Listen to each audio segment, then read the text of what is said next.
एक समय की बात है। गोवर्धन नामक व्यक्ति अपनी पत्नी दामिनी के साथ विजयपुर नामक गांव में रहता था। वह एक पशुपालक था और वह अपनी पत्नी से कह रहा था कि दामिनी, मैं अपने मवेशियों को लेकर जाता हूँ और शाम को वापस आता हूँ। तो उसकी पत्नी दामिनी कहती है, अरे खाना तो खा के जाओ। फिर वह अपनी पत्नी से कहता है, हाँ हाँ मैं खाना भी खा के जाऊँगा और जो तुमने वह मक्खन निकाला है वह मुझे दे दो। फिर दामिनी कहने लगी कि तुम तो मक्खन खाते नहीं, मक्खन का क्या करोगे। तो फिर वह बोलने लगा कि रास्ते में, पहाड़ों के रास्ते में एक बरगद के पेड़ के नीचे कृष्ण जी की मूर्ति है और उस पर कोई कुछ भी नहीं चढ़ाता, मैं उन्हें मक्खन चढ़ाना चाहता हूँ। तो फिर दामिनी कहती है, यह तो बहुत अच्छी बात है, परंतु आजकल आप बहुत ही ज़्यादा आध्यात्मिक होने लग गए हो, अपने मवेशियों का भी ध्यान रखना।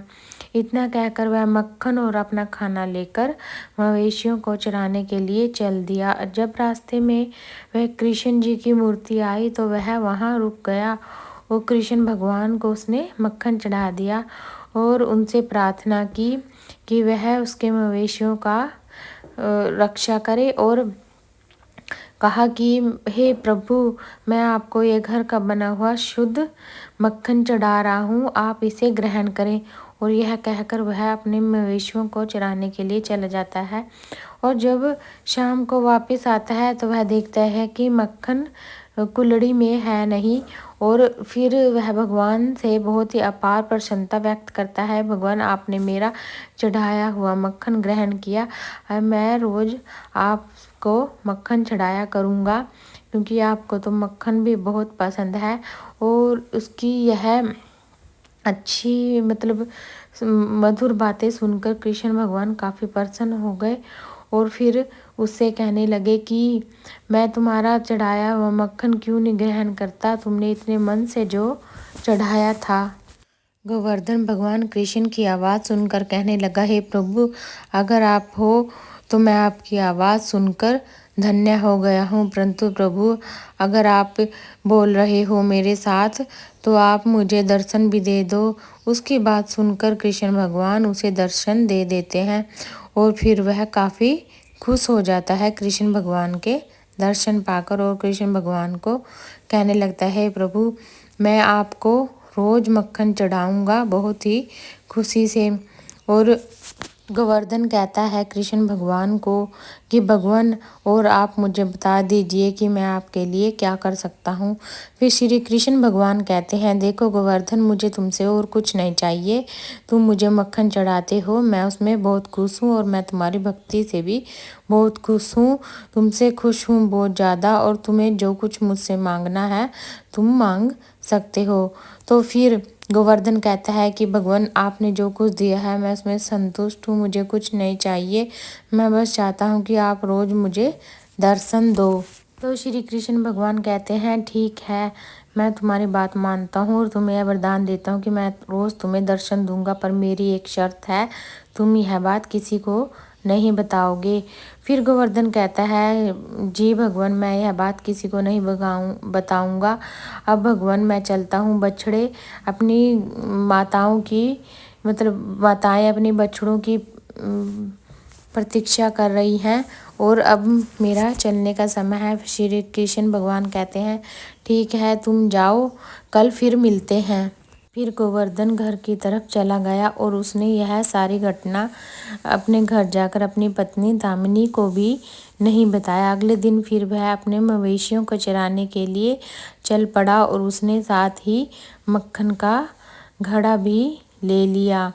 और वह जब रास्ते में श्री कृष्ण भगवान जी की मूर्ति आई वहाँ पर उसने मक्खन चढ़ाया और भगवान से प्रार्थना करने लग गया और वह कहने लग गया, हे भगवान, मैं आज आपके लिए ताज़ा ताज़ा मक्खन लेकर आया हूँ, प्लीज़ मुझे दर्शन दीजिए।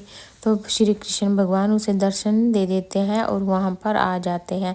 तो फिर गोवर्धन के मन में एक शंका होती है, वह श्री कृष्ण भगवान से पूछ ही लेता है। वह कहता है, भगवान आप हमेशा हम सब के लिए हाजिर रहते हैं और यहाँ पर चुपचाप खड़े रहते हैं, भगवान आप भी कभी न कभी तो थक ही जाते होंगे, आपको थोड़ा सा आराम भी करना चाहिए। तो श्री कृष्ण भगवान जी कहते हैं, तुम पृथ्वी लोक के लोग भी बड़े अजीब होते हो। अगर भगवान जवाब दे देता है तो ये मुझे भगवान को ही सुझाव देने लगते हो। अगर जवाब नहीं देता है तो कहते हो कि भगवान का अस्तित्व नहीं है पृथ्वी लोक पर। तो फिर गोवर्धन कहता है, भगवान मुझे माफ़ कर दीजिए, मुझे आपकी चिंता हो रही थी। आपको तो आराम करने को भी नहीं मिलता, बैठने को भी नहीं मिलता, इसीलिए यह सब मैं आपसे कह रहा था। तो श्री कृष्ण भगवान कहते हैं, मैं तुम्हें यह सब एक उदाहरण देकर समझाता हूँ। तो श्री कृष्ण भगवान जी कहते हैं, तुम यहाँ पर चुपचाप खड़े रहना और कुछ भी मत बोलना, चाहे कुछ भी हो जाए, किसी भी परिस्थिति में तुम कुछ भी मत बोलना। रोज प्रतिदिन यहाँ पर मुझसे प्रार्थना करने विभिन्न प्रकार के लोग आते हैं और तुम चुपचाप खड़े होकर सब कुछ देखना। सबसे पहले एक बहुत ही धनी व्यापारी आता है और वह भगवान से प्रार्थना करता है, हे भगवान, आपने मेरे व्यापार में मेरी मदद की और मेरा व्यापार इतना अच्छा चला, आपके बहुत ही बहुत धन्यवाद। वह यहाँ पर अपने सारे पैसे भूल जाता है व्यापारी और आगे की तरफ चल दिया।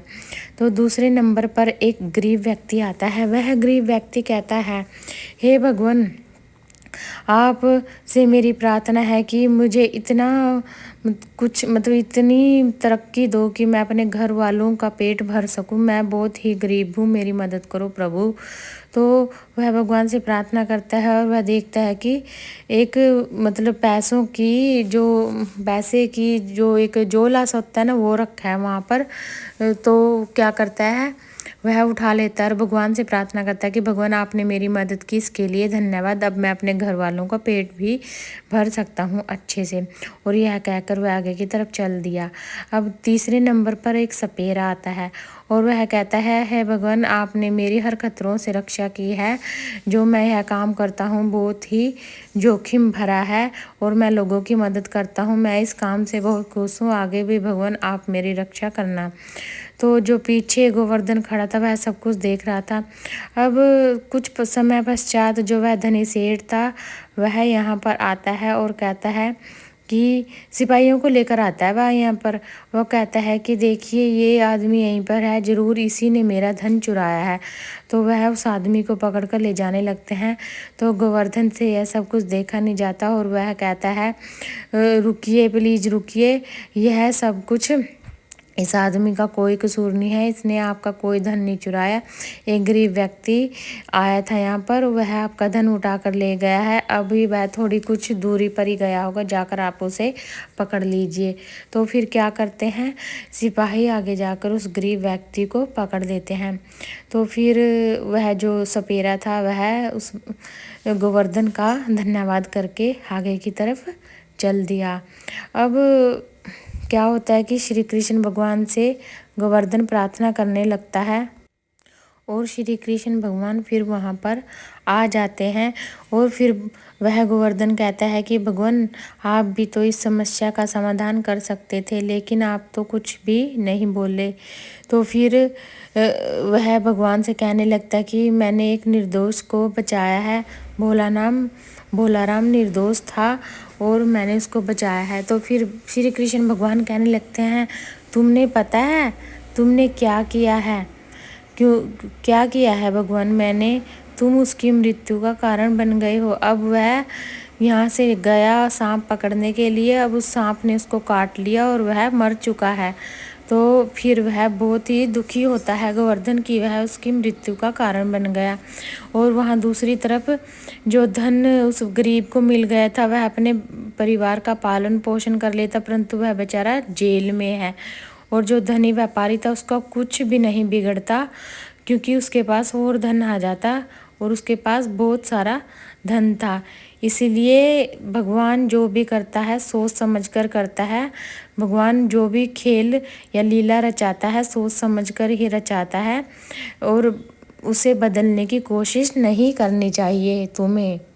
फिर गोवर्धन कहता है, हे भगवान, कम से कम जो वो है व्यापारी है वह तो बच गया, मेरी वजह से उसे उसका धन वापस मिल गया। फिर कृष्ण भगवान जी कहते हैं देखो उसे उसका धन वापस मिल गया। अगर उसे उसका धन वापस नहीं मिलता उस व्यापारी को कुछ खास फर्क नहीं पड़ता, लेकिन तुम्हारी वजह से वह बेचारा भोला राम का निधन हो गया, उसे सांप ने काट लिया और वह बेचारा जो गरीब आदमी था वह जेल में पड़ा रहेगा और उसके घर वाले भूख से तड़फ कर मर जाएंगे। फिर भोला राम वो गोवर्धन कहता है कि भगवान मुझे माफ़ कर दो, आपने सही कहा है कि हमें कर्म करते रहना चाहिए और जो भी भगवान की नीति होती है उसमें कुछ भी मतलब बाधा नहीं डालनी चाहिए, क्योंकि जो भी भगवान को करना होता है वह तो होकर ही रहता है।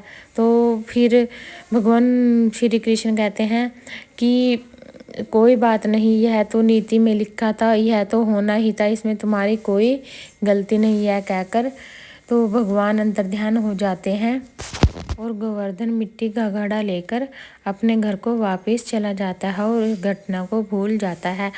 अगर आप सबको यह कहानी पसंद आई तो प्लीज़ शेयर कीजिएगा, सब्सक्राइब कीजिएगा और अच्छे अच्छे कमेंट कीजिएगा। धन्यवाद जी।